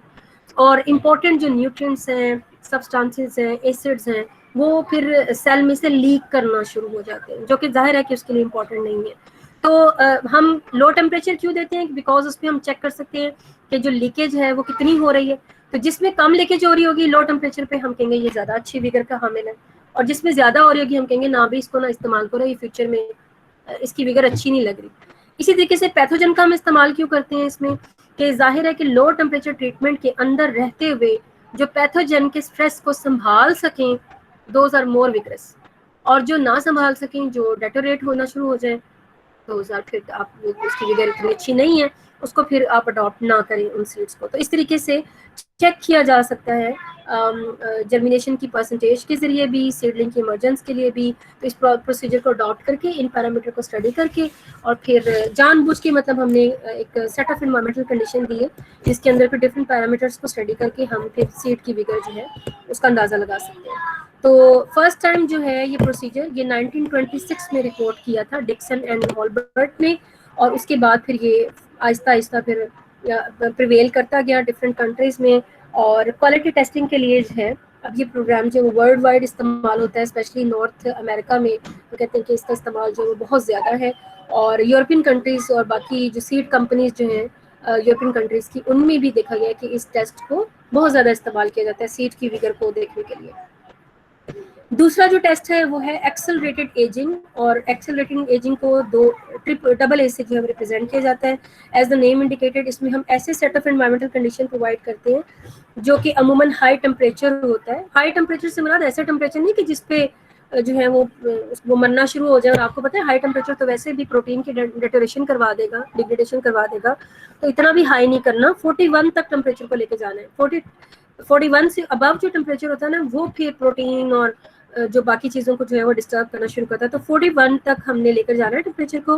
कंट्रोल कंडीशन ये जैसे आपको दिखाया ही हुआ है, इंक्यूबेटर में इसको लेके जाएं और इंक्यूबेटर में इसको रख दें for special period of time और specified period of time, and then फिर उसकी जो है उसकी रिलेटिव ह्यूमिडिटी भी चेक करें अब बता, ये सारी कंट्रोल कंडीशन उसकी होनी चाहिए कि टेम्परेचर 41 तक होना चाहिए और रिलेटिव ह्यूमिडिटी जो है वो 100% होनी चाहिए या उसके अराउंड होनी चाहिए, और उसको आपने फिर जो है डेज के हिसाब से कि कितने दिन तक रखना है डिपेंडिंग ऑन योर प्रोटोकॉल, उसको रखें और फिर उसमें से स्टडी करें कि कौन जो है वो जर्मिनेट कर गए हैं और कौन जो है वो नहीं किए। तो इसकी बुनियाद पे फिर 1915 में इसको जो है वो एक्सेलरेटेड जो एजिंग टेस्ट है इसको ऑब्जर्व किया था सबसे पहले। जी बेटा। सर नवीद का लिंक आ गया। अच्छा मेरी बात सुनो, सर नवीद का डे तो नहीं है तो सर ने क्यों क्लास रखी हुई है? वो तो मुझे कह रहे थे वो मैडम कल मुझे नहीं ली थी उन्होंने, 6 बजे मैंने मैसेजेस किए थे लेकिन फिर रिप्लाई नहीं आया, तो आज उन्होंने कहा था कि 6 बजे। ओके, जस्ट 5 मिनट्स मुझे रिदा दे दें, फिर आप ज्वाइन कर लें सर की क्लास, ठीक है। अच्छा, एक्सेलरेटेड एजिंग फिर इसी पैरामीटर्स पे जो मैं आपको पीछे कोल्ड ट्रीटमेंट का बताया ना कि कब पहली दफ़ा इस्तेमाल हुआ और किन किन ने जैसे कि ये हेलमन ने 35 to 40 का टेम्परेचर इस्तेमाल करके इसको ऑब्जर्व किया, इसी तरीके से 50 to 100 वाला टेम्परेचर भी इस्तेमाल किया, लेकिन जैसे मैंने आपको बताया कि उसका एक्सपोजर तो डेफिनेटली सीड की अपनी प्रोटीन्स के लिए जो है वो डेंजरस हो जाएगा, लेकिन उन्होंने उसका पीरियड जो है वो शॉर्ट कर दिया था, ठीक है। तो इसके बारे में बताया हुआ, फिर आगे बताया हुआ कि इस टेस्ट की इंपॉर्टेंस क्या है और अभी ये किन तरह की स्पीशीज को जो है वो उनमें इस्तेमाल होता है, और फिर temperature range and all that जो है इसके अंदर जो बताए हुए हैं। देन इसके दो मेथड है, एक में आप सिंपल वाटर देके और उसकी जो एक्सेलरेटेड एजिंग है इस्तेमाल करते हैं, और एक इसकी वेरिएशन टाइप है, डेरिवेटिव टाइप है ऑफ डबल ए की, कि वाटर की बजाय उसमें सोडियम क्लोराइड को इस्तेमाल करें। और वाटर में तो हम देखते हैं ना कि कितना जो है वाटर जब देते हैं ना तो सिंपल वाटर में पैथोजेंस जो है या सीड के डेटोरेट जब ज्यादा ड्यूरेशन के लिए आप रखते हैं तो सीड का डेटोरेट होने का भी अंदेशा होता है। तो जो NaCl के साथ अगर आप एक्सेलरेटेड एजिंग के प्रोटोकॉल को अगर आप देखेंगे तो इसमें जिसको SS AA से जो है रिप्रेजेंट किया गया है, तो जिसमें वाटर की जगह सिर्फ आपने NaCl इस्तेमाल करना, बाकी की सारी कंडीशंस वही हैं, इंक्यूबेटर में रखें और मॉइस्चर कंटेंट जो है वो ह्यूमिडिटी को कंट्रोल करें और जो है टेम्परेचर को हाई रखें, तो वो सारी चीज़ें वही हैं, सिर्फ वाटर की जगह आपने जो सबस्ट्रेट है जिसके अंदर आपने सीड रखे हैं वो आपने NaCl इस्तेमाल करने हैं। और ये जो है इसको कहा गया है कि NaCl के साथ जो एक्सेलरेटेड एजिंग को इस्तेमाल किया जाता है सीड की विगर टेस्टिंग के लिए, this is more good method as compare to simple water के साथ जो किया जाता है। ये फिर आगे बेटा उसके लिखा हुआ है कि किन स्पीशीज में इसको इस्तेमाल किया जाता है। ब्रोकली में स्पेशली आप देखेंगे इनमें आपको जो है वो वेजिटेबल्स जो है वो मिलेंगी जिनको आप एक्सेलरेटेड एजिंग के जरिए जिनके सीड्स को जो है वो आप ज़्यादा अच्छे से उनकी विगर जो है वो टेस्ट कर सकते हैं। देन उसके बाद इलेक्ट्रिकल कंडक्टिविटी, आप इसकी टर्म से फैमिलियर हैं। लीकेज ऑफ द मेम्ब्रेन, जिसकी वजह से न्यूट्रिएंट्स, आयंस, हर चीज़ जो है स्पेशली जो आयंस का लीक होना है वो फिर आप कह लें कि इलेक्ट्रिकल कंडक्टिविटी को बढ़ा देता है। तो स्टोरी लाइन ये है कि जिसकी इलेक्ट्रिकल कंडक्टिविटी ज़्यादा होगी उसकी विगर कम होगी, मतलब कम हेल्दी होगा, और जिसकी इलेक्ट्रिकल कंडक्टिविटी कम होगी उसकी विगर जो है वो बेहतर होगी। तो उस बुनियाद पे फिर जो है फर्स्ट टाइम इसको जो अडॉप्ट किया गया था मैथ्यू एंड ब्रैंडनॉक ने 1967 में, और ये भी एक अच्छा मेथड अभी स्टिल यूज में है, ये एक अच्छा मेथड कंसिडर किया जाता है सीड की विगर को जो है वो देखने के लिए। उसके बाद बेटा है टेट्राजोलियम। टेट्राजोलियम इज 235 यानी कि 3 इसमें जो है वो ट्राइफिनाइल टेट्राजोलियम क्लोराइड इसका पूरे फार्मूले का नाम है, ओवरऑल इसको टेट्राजोलियम कहते हैं। और इसमें जो है ना सीड के लिविंग टिश्यूज को जो है वो रखा जाता है और फिर उसके कलर को चेक किया जाता है कि कलर में क्या चेंजेस आती हैं। डेफिनेटली अब मैं पूरा टेस्टिंग का प्रोटोकॉल तो आपको नहीं बताऊंगी कि कलर कौन सा आता है और कितने इंच का कलर आता है और कितनी कौन कौन से पोर्शन में क्या क्या होता है, लेकिन एक शॉर्ट समरी जो है this has been described in this has been added in this slides, और उसको फिर आप बेटा देख लीजिएगा। तो डिफरेंट कलर्स के आने से फिर उनका हेल्दी और नॉन हेल्दी जो आप कह लें कि जो उनका पैटर्न है वो इसके डिफरेंट कलरेशन की वजह से फिर है। तो उन्हीं की बुनियाद पे बेसिकली ये कलर तब देता है because this actually involve the dehydrogenase enzyme system को ये जो है वो एक्टिव कर देता है, और उसकी वजह से फिर सीड में रेस्पिरेशन वगैरह और उसकी वायबिलिटी जो है उसके ऊपर वो असरअंदाज होते हैं, और फिर किसी में कलर ज़्यादा आएगा और किसी में कम आएगा, और उसी की बुनियाद पे फिर हम कहेंगे कि these are vigorous and these are non vigorous. और उसके बाद है test based on seedling growth, जैसा कि यहाँ पे दिखाया भी हुआ है कि जिसकी कम ग्रोथ आएगी, जैसे आप पनीरियां लगाते हैं, पनीरी लगाते हैं ना, पनीरी लगाने का मकसद क्या होता है कि आप उसको उसकी पहले ही बेड्स लगा के आप पहले ही चेक कर लें अच्छे जो प्लांट हों जिनकी जो यूनिफॉर्म हाइट के हों और हेल्थ उनकी अच्छी हो, उनको फिर आप राइस में, पैडीज वगैरह में लगाते हैं, और उनको यूटिलाइज करते हैं फॉर फर्दर आप कह रहे हैं कि प्रोपगेशन के लिए। तो इसी तरीके से ये भी इसी तरह का टेस्ट है कि आप सीडलिंग की ग्रोथ को पहले चेक कर लें, जिनकी यूनिफॉर्म ग्रोथ आए, जिनकी आप कह लें कि हेल्थ अच्छी हो, देखने में भी सही लगे और कोई प्रॉब्लम ना लगे, तो उन फिर प्लांट्स को जो है आप इस्तेमाल करें फॉर फर्दर एक्सपेरिमेंटेशन और for any other cropping crops जो कि आप इस्तेमाल करना चाहते हैं और ग्रो करना चाहते हैं। तो this is one of the method. और फिर उसकी कुछ परफॉर्मेंस बेस्ड उसकी कुछ कि किस तरीके से आप ये जज करेंगे कि सीडलिंग अच्छा परफॉर्म कर रही है, तो उसमें आ जाता है कि उसकी कितने सीडलिंग जो है वो जर्मिनेट किए जिन्होंने सीडलिंग बनाई, स्पीड क्या थी जर्मिनेशन की या सीडलिंग की इमर्जेंस की, सीडलिंग की ग्रोथ कैसी थी, मतलब उसकी लेंथ कितनी बड़ी और उसकी ड्राई वेट कितना आया, सीडलिंग की विगर की क्लासिफिकेशन जो कि कुछ साइंटिस्ट ने जो हमें दी हुई है, एंड फिर मोर रिसेंटली कि इमर्जेंस का जो रेट है ऑफ द प्राइमरी रूट, कि प्राइमरी रूट कितनी तेजी से बाहर आई, ठीक है, ये फर्स्ट रेडिकल जिसको हम बोलते हैं, वो कितनी तेजी से बाहर आई। तो ये सारी चीजें जो है इन सब की स्टडीज और फिर उसका जो रिजल्ट आएगा उसको हम फिर कहेंगे कि this is the seedling establishment, और उसको लेते हुए फिर आप उसको इस्तेमाल कर सकते हैं for to test the vigour of the seed. Then I guess it's a last one जिसमें फिर उसकी जो सीड की विगर है ना उसकी फिर काफी सारे, क्योंकि काफी सारे एस्पेक्ट्स हैं इसके, उन्हीं को फिर स्टडी किया गया। जैसे स्पीड ऑफ जर्मिनेशन को बताया गया है कि उससे हम कैसे मदद ले सकते हैं सीड की विगर को, फिर उसके एक्सपेरिमेंट्स बताए हुए हैं कुछ लोगों के, फिर यूनिफॉर्म सीडलिंग इमर्जेंस से क्या मुराद है, और फिर इन सब का खुलासा बेटा ये है कि जितने भी टेस्ट आप कर लें वो डिपेंड करता है कि वो परफॉर्म करने में कितने सिंपल हैं, कितनी चीज़ें उनके लिए रिक्वायरमेंट है। मतलब इक्विपमेंट अगर बहुत हाई फाई चाहिए होंगे तो फिर डेफिनेटली आप उन टेस्ट को फेवर नहीं करेंगे अगर आपके पास वो मौजूद नहीं है। सिंपल हो गए तो आप जल्दी कर लेंगे, अगर उनकी कोई कॉम्प्लेक्स किस्म की उनमें पैरामीटर्स और कैलकुलेशंस वगैरह इन्वॉल्व होंगी तो डेफिनेटली आपके लिए मुश्किल हो जाएगा, या फिर हर बंदा उसको नहीं कर पाएगा, ठीक है। तो इसी तरीके से इन तमाम टेस्ट के फिर डिफरेंट जगहों पे फिर मतलब फॉरेस्ट के लिए होगा तो कुछ और टेस्ट जो है वो ज़्यादा अप्रोप्रिएट होगी, ऑर्नामेंटल पर्पस के लिए कुछ और, नेटिव एंड रेक्लिसिटेशन ट्रेंड के लिए सीड्स के लिए कुछ और जो है वो इस्तेमाल होंगे। तो इस तरीके से डिफरेंट विगरस टेस्ट जो है वो डिफरेंट तरह की एनवायरमेंटल कंडीशन, डिफरेंट तरह के species of the plant, different तरह के प्लांट्स के लिए, और डिपेंडिंग ऑन कि आया आपको आपकी जो है वो अंडरस्टैंडिंग कितनी है, इक्विपमेंट कौन सा यूज हो रहा है, सिंपल है या कॉम्प्लेक्स है, उसकी बेस पे आप अपनी चॉइस को चेंज कर सकते हैं। And the last slide is about the future कि इसकी इतनी कोई बात नहीं, आप ऑन कर लो कि सीड विगर को हम इतनी इंपॉर्टेंस से क्यों दे रहे हैं, क्योंकि आपने देखा ना कि हमारी जो प्रोडक्शन की डिमांड है वो बहुत ज़्यादा बढ़ गई है। तो अगर हमने अनहेल्दी सीड का इस्तेमाल जारी रखा और हम बस इस टेस्टिंग में पड़े रहे, अपने रिसोर्सेज को फिर ज़ाया करने के मुतरादिफ होगा। तो बेहतर ये है कि हम कोई सी भी एक टेक्निक को इस्तेमाल करें। जैसे मैंने अपनी एग्जांपल आपको दी है कि मेरा टाइम भी वेस्ट हुआ और फिर मैंने कहा हाँ ये तो पंजाबी में जैसे कहते हैं तो बस सिर तक है ही पे ये है, मतलब कि एक्सपेरिमेंट सारा लग गया, रिसोर्सेज ये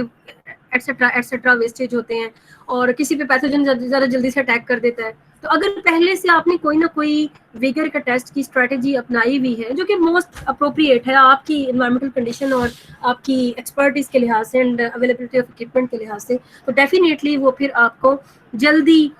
मदद करेगी रिकग्नाइज करने में कि आया सीड की विगर कैसी है और किन सीड स्लॉट्स को इस्तेमाल कर सकते हैं आप अपने फ्यूचर पर्पस के लिए। तो यही इसका फ्यूचर भी है कि इसको फर्दर इस पे और ज़्यादा स्टडीज़ की ज़रूरत है और इसको और ज़्यादा इस जो है विगर टेस्टिंग को और ज़्यादा इसमें अडेप्टिव जो है चीज़ें वो लाने की ज़रूरत है। So that is all. और जिसने क्वेश्चन पूछा था मोहम्मद अफजल ने कि मिड का सिलेबस शामिल होगा, इसका आंसर बेटा मैंने कल ही दे दिया था। दैट इज़ वाई मैंने इस पर फोकस नहीं किया कि मिड का सिलेबस शामिल है और उसके अलावा 25% जो है वो मिड में से आएगा। और ये जो लास्ट 2 अभी मैंने आपको पढ़ाए हैं टॉपिक, इनके जो बेटा ये जो रिकॉर्डिंग्स और इसके जो लेक्चर है ये मैं अभी थोड़ी देर में, रिकॉर्डिंग तो जब आएगी तब अपलोड करूँगी, बाकी जितनी भी रिकॉर्डिंग्स थी वो मैं अपलोड कर चुकी हूँ और इसकी सिर्फ रह जाएगी रिकॉर्डिंग और इसके नोट्स रह जाएंगे। नोट्स मैं अभी कर दूंगी और रिकॉर्डिंग जब आएगी तो उसके बाद इसको अपलोड कर दिया जाएगा। अगर कोई और क्वेश्चन नहीं पूछना तो आप